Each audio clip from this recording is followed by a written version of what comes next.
આજનો વિડીયો શરૂ કરતા પહેલાં તમને જય સિયારામ, જય હનુમાન. ફરી એક નવા વિડીયોમાં આજે આપણે લઈને આવ્યા છીએ રાનપુર આદેશ આશ્રમ ચેતન હનુમાનજી મંદિર. હનુમાનજીના દર્શન કરી લઈ પહેલાં. ચાલો, જય હનુમાન દાદા, જય હનુમાન દાદા. એક અહીંયા મહાન યોગી છે ધીરેન્દ્રનાથ બાપુ. આશ્રમમાં માનવ સેવા કરે છે વિના મૂલ્યે. આયુર્વેદિક દવા કરે છે. કોઈ પણ જાતની તકલીફ હોય બધી જાતની દવા કરે છે, આયુર્વેદિક દવા. આશ્રમમાં જઈને બાપુ સાથે વાતચીતું સાંભળીએ. ચાલો વિડીયોમાં કન્ટિન્યુ બન્યા રહેજો. વિડીયો તમને પસંદ આવે તો લાઈક, સબસ્ક્રાઈબ, કોમેન્ટ કરજો. ચાલો બાપુ પાસે જઈએ.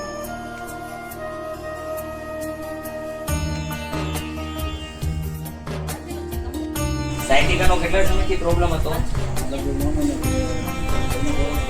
અહીંયા આવ્યા પછી કેવું છે? હવે સાવ સારું થઈ ગયું, મજા આવી ગઈ. જાઓ સાયટિકાની દવા લઈ લો. કેમ છે અત્યારે? સારું છે, પછી સારું જ રહેશે. પહેલી વાત, ગેસ, કબજિયાત અને શરીર ઉતારવું જરૂરી છે આપણે. મેં ઓય કહી દીધું તમને, બરાબર છે? સાવ દવા લઈ લો સાયટિકાની. તમારે કાન માટેથી દવા આપતો ઊભા થઈ જાઓ.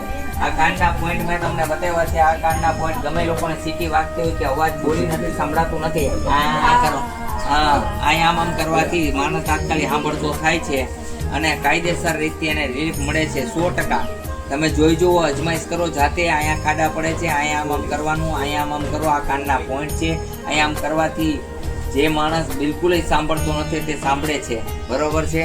ઓછું સંભળાતું હોય એવા સાંભળે છે. સાવ જન્મથી નથી સાંભળતા એની માટે કોઈ ઓલું નથી મારી પાસે.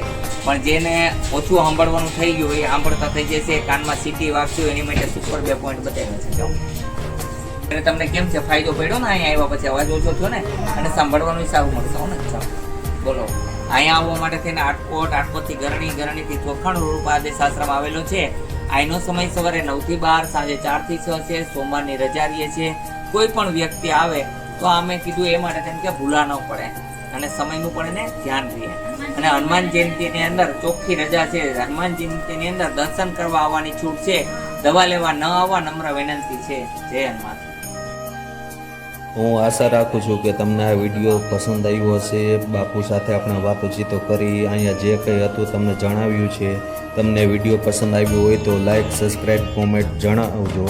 જો તમને વિડીયોમાં પસંદ આવ્યું હોય તો મને લાઈક, સબસ્ક્રાઈબ કરજો. ફરી આવા જ વિડીયોમાં સાથે આપણે મળીશું. ચાલો બધાને જય સિયારામ, જય સિયારામ.